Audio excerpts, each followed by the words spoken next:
Welcome back. Today we're talking about a really important topic, and that is alcohol and type 1 diabetes. And many parents and many young adults and adolescents wonder what happens when you combine type 1 diabetes with alcohol. And I think the first assumption is that most drinks have carbohydrates in them, like beer and mixed drinks and wine. And so you're right. The first thing that's going to happen is that when most people with type 1 diabetes have an alcoholic beverage, blood glucose values are going to rise. But later, and this is the important part, there's a risk for low blood glucose. Why?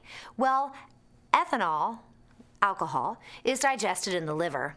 And the liver has two jobs. It has many jobs, but today we're going to talk about two of them. And those two jobs are storing glycogen or glucose and cleansing the blood. And when alcohol is ingested, it prioritizes cleansing the blood of ethanol over releasing sugar into the bloodstream. Bottom line, the liver is not a good multitasker. And so when it gets in the position that it has to digest the ethanol, it loses its capacity to put sugar into the bloodstream, and so there's a risk for lows. And this is usually about 4 to 6 hours after the drinks have been consumed. So say that again. What did she say? I said exactly that.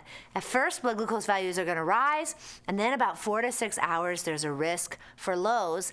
And since people often drink in the evening, that means these lows can happen after midnight or between midnight and 4 a.m. And that's the last time of day that we want them to happen because the person is asleep. So as a parent, it's really important that you talk to your young adult or adolescent. Your kids are going to be exposed to alcohol. They're going to be asked if they want to drink.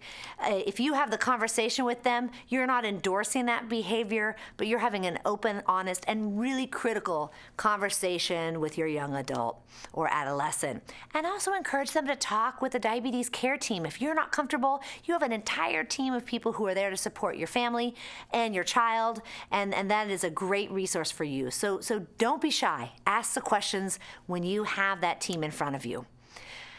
If your young adult is out and drinking, the people that your child is with need to be in the know. It is very easy to confuse low glucose with intoxication. And that's the last thing we want, is somebody to think that, you know, your kid has just had too many drinks, and the bottom line is that they are experiencing a severely low glucose value. So they need to open up and talk about diabetes and what happens when they're low, and talk about how to treat a low, because they may be acting funny, but it has nothing whatsoever to do with alcohol.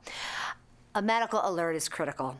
If you're not wearing a medical alert when you're out drinking, you're putting yourself at risk. So that's really critical that the medical alert is on. Necklace, bracelet, anklet, tattoo, whatever it is you think works. And then it's important to know that, again, the liver is busy digesting the ethanol, so the glucagon rescue kit that you may be relying on to treat a severely low glucose level won't work, because what that glucagon is doing is telling the liver to release those sugar stores, and it can't, because remember, it can't multitask. So glucagon is not effective when alcohol has been consumed, and that's contributing to the low glucose level. You can also yourself volunteer to be a designated driver, or encourage your child to be a designated driver. This is really important about keeping everybody safe, and sometimes it's the best role to have for a social outing. Again, go back to the mDAD site. There's more information there. Talk to your diabetes care team, and most importantly, talk to the person you love who has diabetes about this really important topic.